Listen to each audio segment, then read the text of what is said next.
My husband's business partner once bet him $1,000 that I'd completely fall apart when they announced my resignation at the company's New Year's Gala. "She's going to lose it," she said, laughing on speakerphone, while I stood motionless in the hallway with my husband's dry cleaning hanging from my arm. "Women like her always do." My husband laughed right along with her. "Double or nothing," he replied. "She'll be crying before dessert."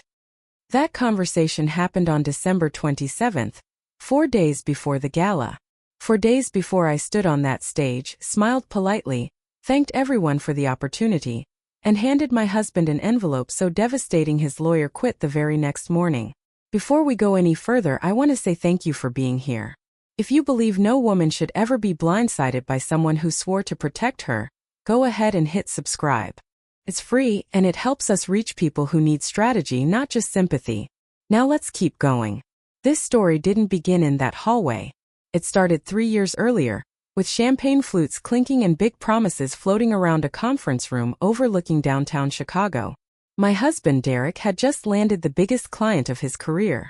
What no one talked about was the fact that I was the one who brought that client in through my network, my credibility, and 15 years of experience in corporate consulting.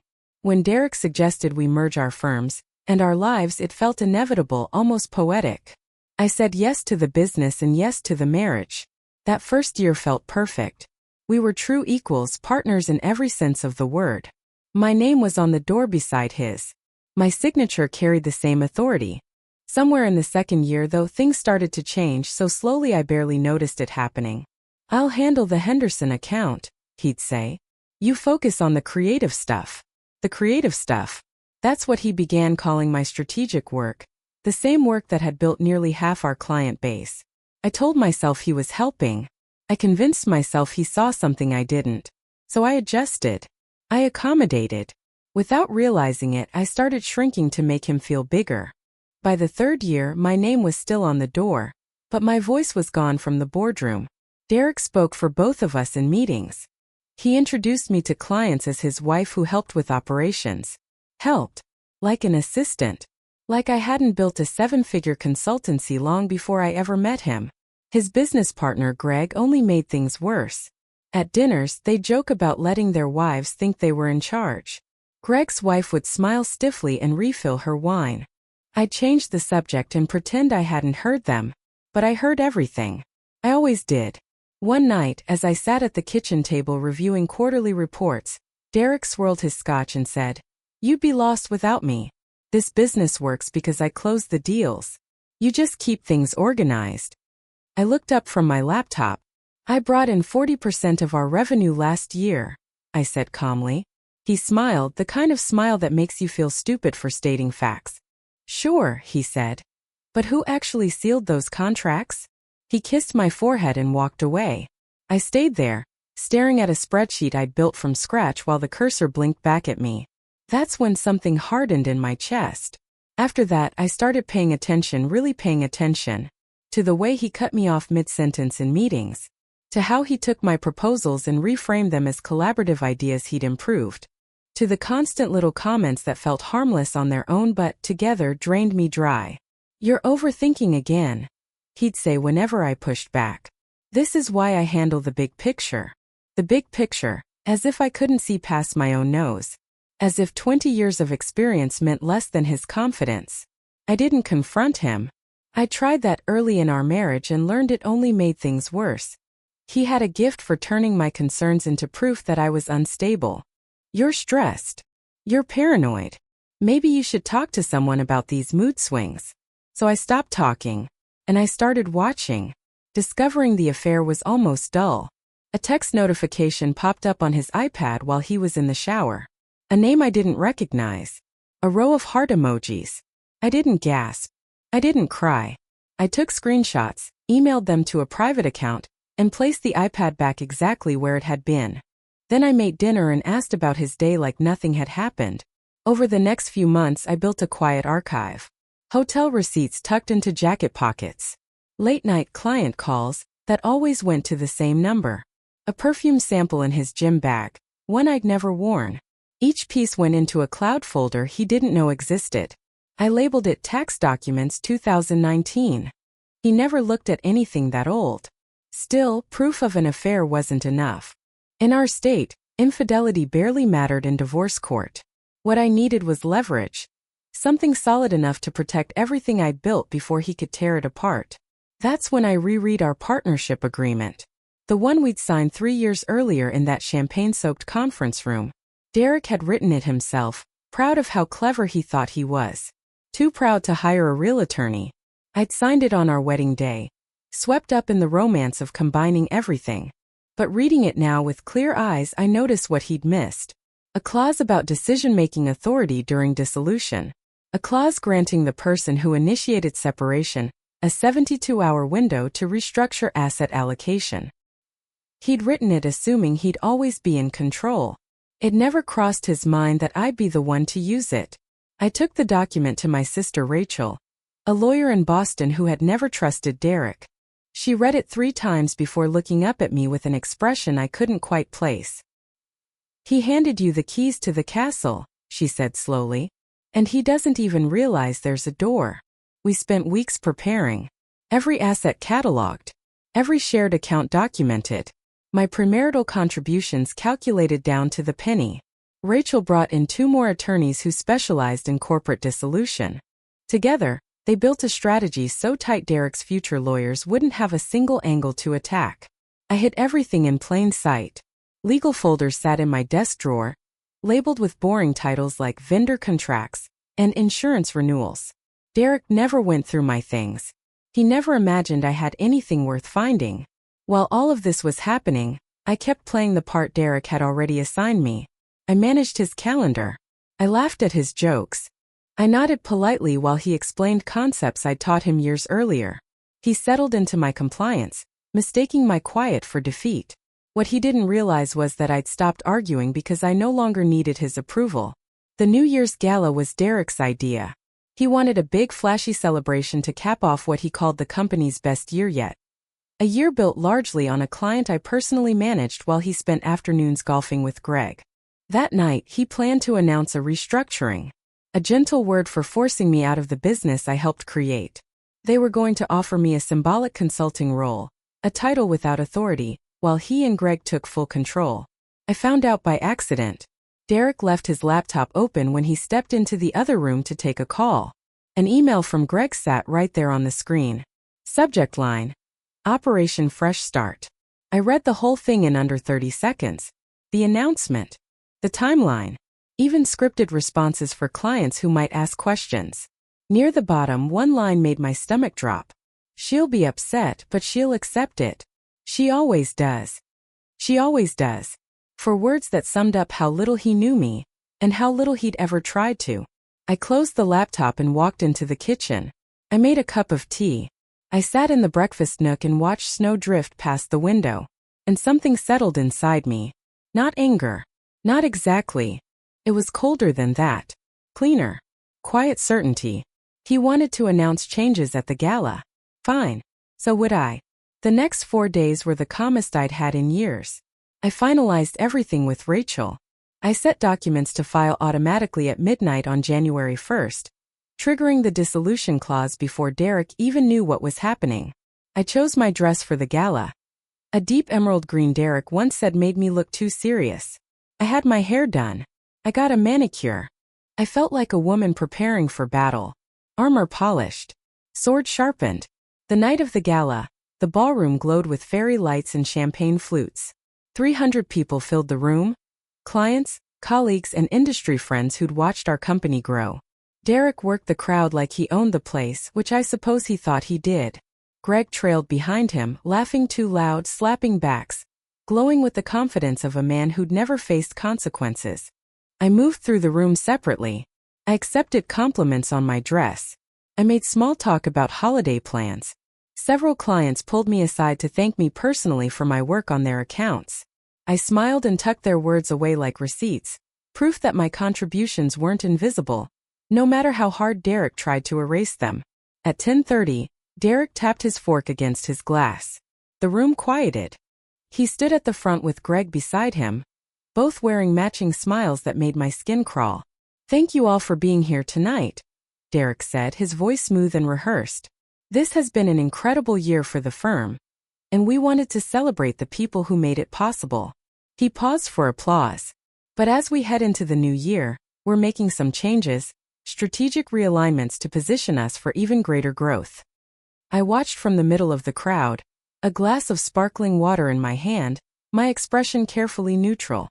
My wife has been an incredible partner in building this company, he continued. I almost laughed at the word partner. But she's decided to step back from day-to-day operations to focus on other opportunities. We're deeply grateful for everything she's contributed. He gestured toward me. 300 heads turned. A few people clapped uncertainly. Derek's smile stayed fixed, waiting for me to nod graciously and disappear the way I always had. I didn't nod. I stepped forward. My heels clicked against the marble floor as the applause faded completely. Derek's smile flickered when I reached the microphone. Thank you, Derek, I said evenly. I appreciate the kind words. And you're right, there are going to be changes. I reached into my clutch and pulled out an envelope. Derek's eyes followed it like it might detonate. Greg shifted beside him, suddenly uneasy. Effective at midnight tonight, I continued. I've initiated dissolution proceedings under Section 4.7 of our partnership agreement. I met Derek's eyes. The clause you drafted yourself. The one that gives the initiating party primary authority over restructuring. The silence was total. I could hear ice settle in someone's glass across the room. What this means, I said, turning to address the audience, is that the company will continue operating smoothly under new leadership. I'll be assuming control of all client relationships I personally developed, which accounts for roughly 60% of our current revenue. I gestured back toward Derek and Greg. Mr. Harrison and Mr. Mitchell are free to build something new with the remaining accounts. Derek looked like all the blood had drained from his face. You can't do that, he said weakly. That clause wasn't meant to. It's already done, I replied calmly. My legal team filed the paperwork 2 hours ago. You should be receiving notification any second now. Right on cue, his phone buzzed in his pocket. Then Greg's. Then several others across the room. Attorneys and executives checking their screens as the news spread. I turned back to Derek and met his eyes for the first time all evening. You bet I'd cry before dessert, I said softly, just loud enough for him to hear. But I don't cry over things I've already mourned. Then I handed him a second envelope. These are the divorce papers, I said. I've already signed them. The prenup protects my premarital assets, and the dissolution clause means the company split is settled. I paused. Your attorney can review everything. Though I imagine he'll have questions about that partnership agreement you were so proud of. Derek stared at the envelope like he'd never seen paper before. His mouth opened. No words came out. Greg stepped forward, face flushed. Now hold on. This is completely inappropriate. You can't just. Actually, a voice cut in from the side of the room, calm and authoritative. She absolutely can. I turned and saw a woman stepping forward. It took me a second to place her, and then I realized who she was, Derek's assistant, the one who'd worked for him for 4 years. She was holding her own folder. I've been keeping records too, she said, her eyes never leaving the table, not Derek. Client meetings he claimed to handle alone that were actually run by his wife. Proposals he presented as his own that came straight from her files. Revenue projections he padded to boost his bonus while minimizing her role. She set the folder down on the nearest table. It's all documented, she added. Timestamps, emails, everything. The room buzzed instantly. I hadn't planned for this. I didn't even know she'd been paying attention. But apparently, I wasn't the only one who'd grown tired of being erased. Derek finally found his voice. This is insane, he snapped. You're all insane. I built this company. I made it what it is. You made it what it is? The question came from the back of the room. Marcus Chun stepped forward, our largest client, the one I'd spent 2 years cultivating. He crossed his arms and looked directly at Derek. I distinctly remember choosing this firm because of a proposal your wife presented, he said. A proposal you tried to take credit for in our last meeting. He glanced at me. She was too polite to correct you. I wasn't sure if I should say anything at the time. He shrugged. Guess now's the moment. Then more voices joined in. Clients confirming they'd worked almost exclusively with me. Colleagues recalling projects I'd led that were later rebranded as team efforts. Piece by piece, a picture formed. A woman slowly and deliberately written out of her own success story. Derek stood at the center of it all, somehow shrinking as the truth expanded around him. Greg was already edging toward the exit, loyalty giving way to self-preservation. I didn't gloat. There was no need. The facts were loud enough on their own. "I think we're done here," I said at last, picking up my clutch. "Happy New Year, everyone. I look forward to working with many of you in the months ahead." I walked out of the ballroom without looking back. The January air hit my face like a blessing, sharp, clean, and exactly what I needed. Behind me, the gala unraveled into chaos. I could hear Derek's voice rising and falling, grasping for something that couldn't be saved. My phone buzzed. A text from Rachel.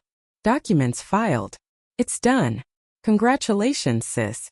I stood on the sidewalk outside the hotel, snow catching in my hair, and took the deepest breath I'd taken in years.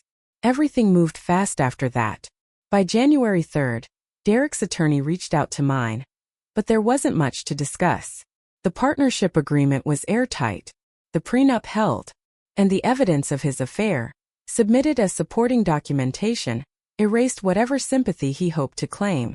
Greg tried to sue for breach of something or other. It went nowhere. Marcus Chan and 3 other major clients publicly announced they were following me to my new firm, and the company Derek once bragged about started bleeding talent within weeks. His assistant came to work for me. So did 2 junior consultants who'd apparently been waiting for permission to leave. I didn't take pleasure in Derek's downfall. Not really. Watching someone unravel is never satisfying when you once loved them. But I did feel something close to peace, knowing his collapse wasn't something I caused. I'd simply stopped holding him up. The rest was his. In February, I moved into a new apartment, a bright place with tall windows overlooking the lake. I painted the walls a soft gray Derek would have called depressing and filled the shelves with books I'd never had time to read. I cooked for one. I ate in silence. I stopped apologizing for it. I relearned the sound of my own thoughts. In March, I officially launched my consultancy, smaller than before, more focused, entirely mine. The clients who followed me seemed relieved, happy to work with someone who showed up, remembered their names, and didn't need translation to understand what they were asking for. My mother visited in April. She walked through my new office with tears in her eyes. "I never liked him," she admitted over lunch. "But you seemed happy, so I kept quiet." "I seemed happy," I repeated. "That's the tricky part, isn't it? Seeming versus being." She squeezed my hand. "Are you being happy now?" I thought about it carefully. "I'm being myself," I said. "That's a start." The first time I saw Derek after everything was settled, it was by accident. A coffee shop in late May. We reached for the same table. He looked older, grayer at the temples, his confidence worn down to something hollow underneath.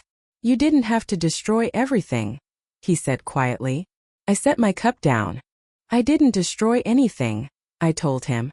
"I just stopped pretending I was less than I am." He opened his mouth to argue, then closed it. After a moment he nodded and walked away. I watched him go and felt nothing at all, which I think was its own kind of closure. Last month I had dinner with Marcus Chan and his wife. They're expecting their first child, thrilled and terrified like all new parents are. Over dessert, Marcus mentioned he'd heard Derek was consulting now. Small projects. Nothing meaningful. Couldn't handle being on the other side of the desk, he observed. I didn't respond.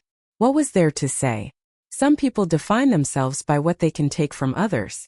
When you stop letting them take, they don't know who they are anymore. That night I stood by my window, watching city lights shimmer across the water. My apartment was quiet. My phone was still. Tomorrow's calendar was full of meetings that mattered, with people who valued what I brought to the table. I poured myself a glass of wine and thought back to that moment 3 years earlier, standing in the hallway with Derek's dry cleaning, listening to him laugh about my inevitable breakdown. He was so sure I'd crumble, so confident I'd accept whatever scraps he tossed my way, and be grateful for them. He never understood something fundamental about me, or about any woman who spends years building something real while someone else takes credit. We don't crumble. We calculate. We wait. We watch. And when the moment comes we don't need drama or tears or public scenes. We just need the truth. If this story resonated with you, if you've ever felt underestimated by someone who should have been your partner, hit that like button right now. My favorite part was the moment Derek's own assistant handed over that folder. What was yours? Tell me in the comments. And for more stories of quiet strength and smart strategy, subscribe and tap that notification bell. You deserve to know you're not alone.